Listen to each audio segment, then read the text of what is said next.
This is the Open University.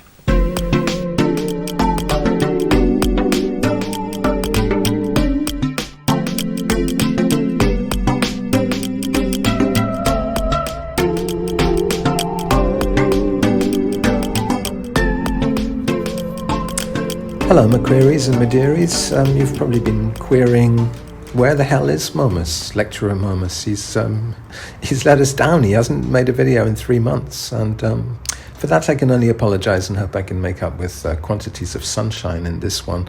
I'm standing here on Philopappou Hill, in between the prison of Socrates and the monument of Philopappus, and close to the Areopagus where St. Paul preached, and Fern, who was a kind of high-class hooker actually, dropped her cloak to reveal her naked body, which got her off a charge of profaning the Eleusinian mysteries. But all that is something you can look up on Wikipedia. Why am I here? I'm here really quite randomly because I love to travel. I'm very nomadic, and my girlfriend is with me, being just as nomadic. And we wake up every morning saying another day in lockdown paradise. The only struggle is not to feel guilty about having such a beautiful lockdown. Greece is in lockdown. Shops are closed.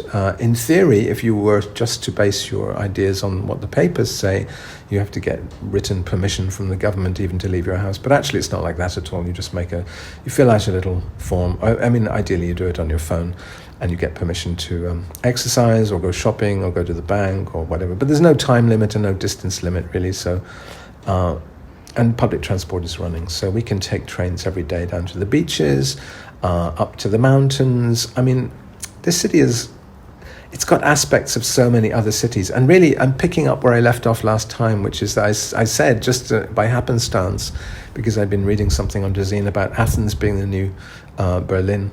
Some Karwan gallery people said they just moved their gallery from Beirut to Athens down to Piraeus, actually, the port district of Athens. And they were saying that this is the new Berlin. And so I sort of was intrigued by that. And I set off from Paris in mid-October, not quite sure where I was going. I think my first idea was to go to Munich and see the Lucy Mackenzie exhibition, because I'm a huge fan of Lucy Mackenzie, who's the most interesting Scottish artist alive, to my mind. And I'm really interested in her explorations into fashion and into museums and into rather neglected styles of decoration and trompe-l'oeil and all the rest of it, and also pop music fandom.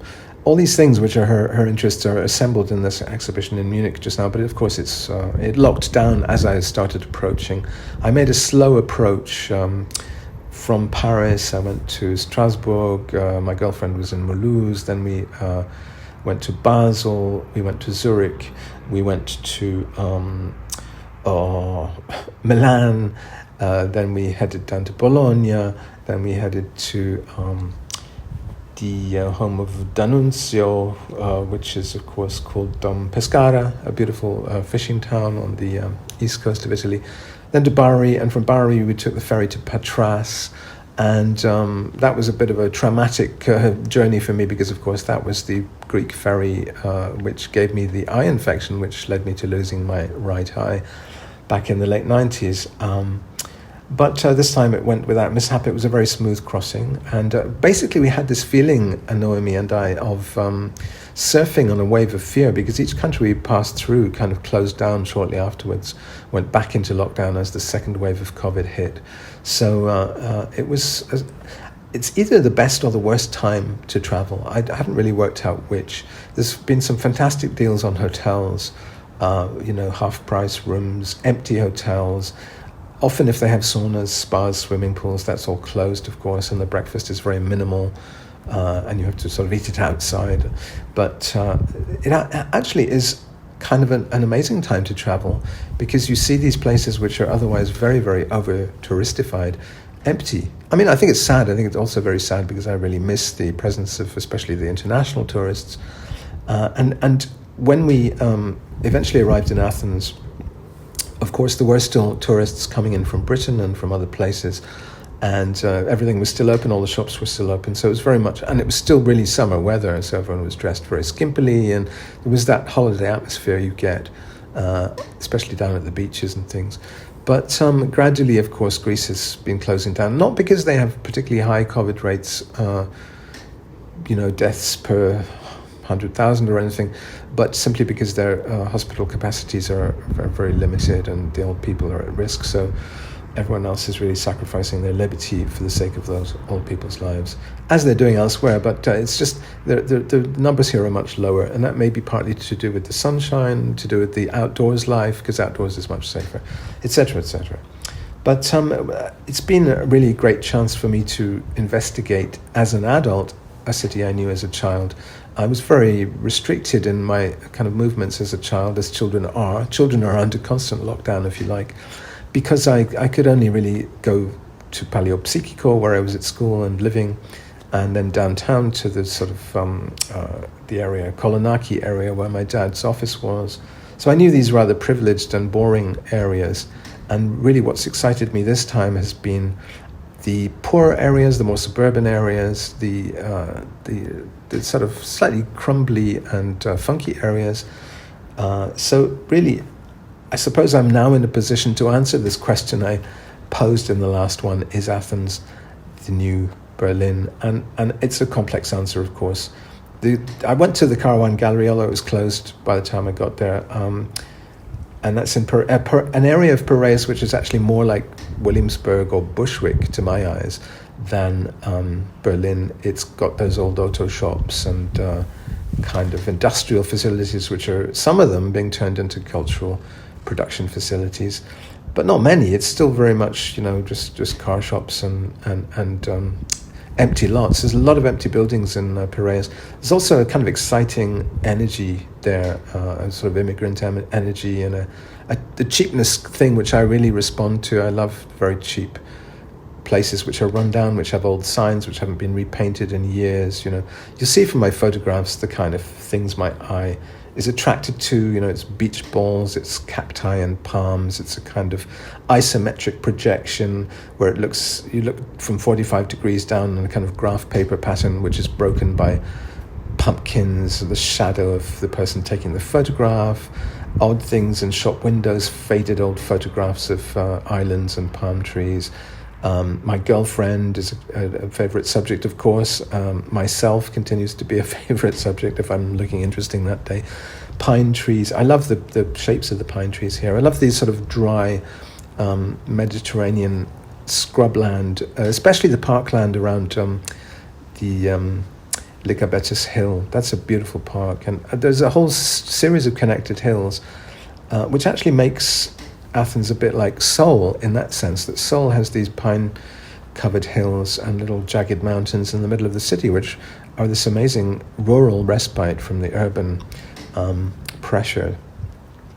But other areas like Metaxourgeio, which is a rather sleazy but gentrifying arts area close to where I'm staying. I'm staying in Thysio, and Metaxourgeio is just down the hill, and that's where I would come. The last couple of times I've come here have been in the late noughts. 2007 and 2008 I came for the Athens Biennial and the Remap event, they were both held down in Metaxourgeio, which at the time was kind of squalid. There were a lot of junky syringes on the ground, but also a sense of possibility. The crumbling buildings and little restaurants and the Chinese community there gave it a certain vitality, which has continued. There isn't really gentrification in the same way here that you would get in Athens. I guess I get in New York or London. There isn't that sort of rapid spoiling of an area. It takes quite a long time. And of course there was a financial crisis here, much worse than anywhere else in the austerity years. So it hasn't really developed, but there are still areas like Halandri, which reminds me of Harajuku in Tokyo. Also, just generally that boxy, zigguratty white architecture here in Athens reminds me of Tokyo. The way that perhaps it's shaped by earthquakes. The fact that each story has to be staggered to give a balcony area, but also to give the stability to the lower part of the building that would be needed if there were an earthquake. The earthquakes here are not obviously quite as bad as in Greece, in Japan, but still you build with earthquakes in mind. So Turkuvunu, for instance, the mountain, I was mountaineering on that with Naomi. It's a jagged mountain near Psychikol, which has been mined and dynamited into a very jagged shape, and that's a bit like Seoul. The beaches are a bit like Barcelona. The fact that you can take the number 5 tram from Syntagma down to the beaches that stretch from Piraeus to Glyfada. And we've discovered like 5 or 6 beaches. Some of them have windsurfers, some of them have shingle, some of them have sand. They all have the sea and the fantastic views out over the islands. Ihina is there on the horizon. And usually the default weather here is sun. Actually it's a rainy day today, which is why I'm actually talking, I'm doing the voiceover on a rainy day, although the visuals are of sunny days. But there's very few rainy days. And it defaults always to sun, in absolute opposite of Britain, which defaults always to rain. So the beaches remind me of Barcelona, the accessibility from the city of the beaches, and there are other, sort of glimpses. In Glyfada, it's obviously trying to be Miami. In Kifisia, up at the other end of the Piraeus metro line, it's trying to be Beverly Hills. I went to visit yesterday my old school, St. Catherine's, which has moved since I was there. It was a very charming kind of old atmospheric building in Paleopsychiko when I was at it, and it had, 80 or 100 pupils. It's now got over 1,000, and it's in a series of industrial buildings with big sports facilities around them, out in a kind of nowhere district, just to the on the edge of Kifisia.